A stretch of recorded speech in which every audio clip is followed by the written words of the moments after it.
Good morning, Class 10. Open your history books to page 15.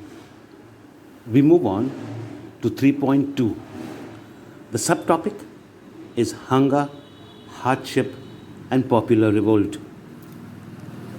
The 1830s were years of economic hardships in Europe. Well, there were quite a few reasons for these economic hardships.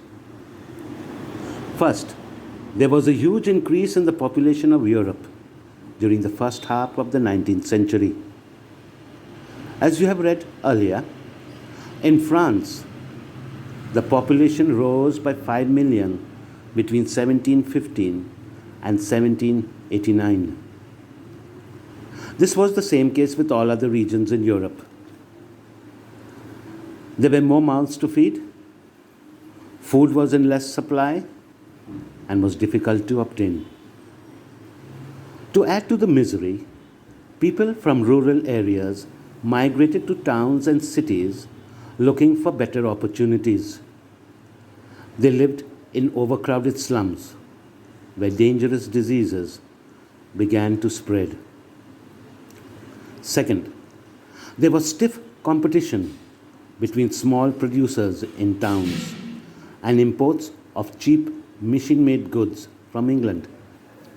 Unemployment increased, and people had no jobs, and therefore, as they ran out of money, found it difficult to buy food and therefore died of hunger. Third, the aristocracy enjoyed powers and privileges. In those regions, peasants struggled to survive under the burden of feudal dues and obligations. Many lost their lands and became landless laborers, while others became bonded laborers, meaning they had to work for their landlords for little or no wages. Fourth, the rise of food prices made matters worse. The poor could not afford to buy food at such high prices. Remember that they had also lost their jobs.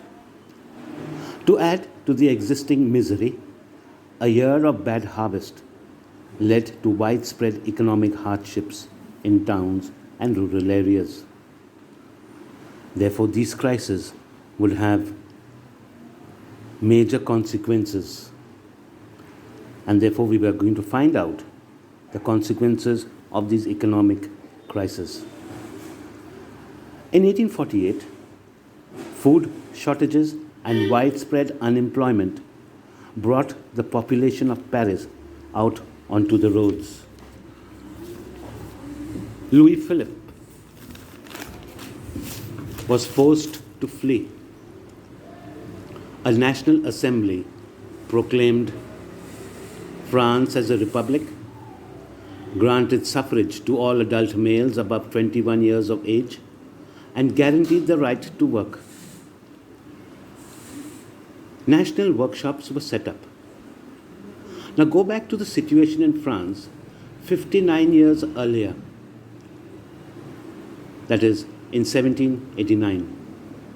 One of the main causes of the French Revolution was the discontentment of the Third Estate, where there was unemployment, increased taxes, and shortage of food. Second example, in 1845, weavers in Silesia revolted against their contractor, who supplied them raw materials and gave them orders for finished textiles, but reduced their payments to a great extent. On 4th June, a large crowd of weavers came out and marched to the mansion of their contractor. Their demand was higher wages.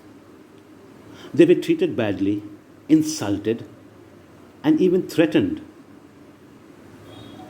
So some forced their way into the house, smashing windows, furniture, and porcelain, while another group broke into the storehouse and plundered the supplies. The contractor fled, but later returned with the army. In this unfortunate incident, 11 weavers were shot. We move on to 3.3, and the subtopic is the revolution of the liberals in 1848. The year 1848 was a year of revolts by the poor, unemployed, and starving peasants and workers in many European countries. Parallel to this was a revolution which was started by the educated middle classes. In 1848, France had become a republic. In many parts of Europe, like Germany, Italy, Poland, men and women of the liberal classes combined their demands for a constitution with national unification. They took advantage of the growing popular unrest and pushed their demands for a nation state on parliamentary principles, a constitution, freedom of the press, and freedom of association.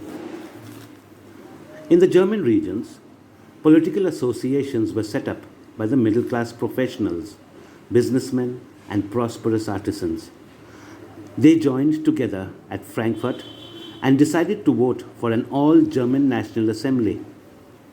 On 18th May 1848, the elected members marched to take their place in the Frankfurt Parliament.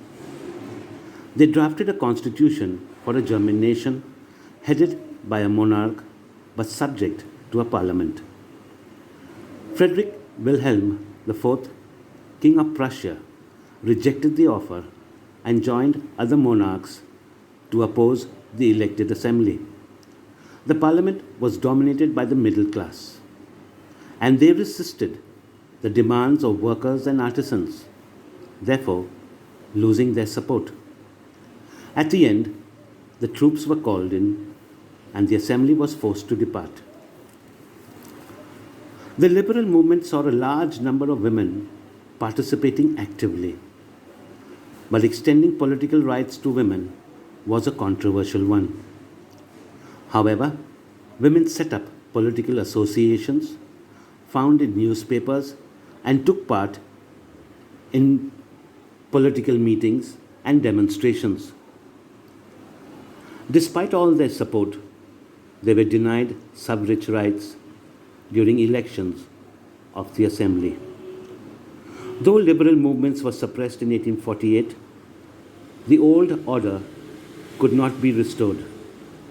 Monarchs realized that revolutions and repression could only end if they granted concession to the liberal nationalists. In Central and Eastern Europe, monarchs introduced changes like serfdom and bonded labor were abolished. The Habsburg rulers granted more autonomy to the Hungarians in 1867.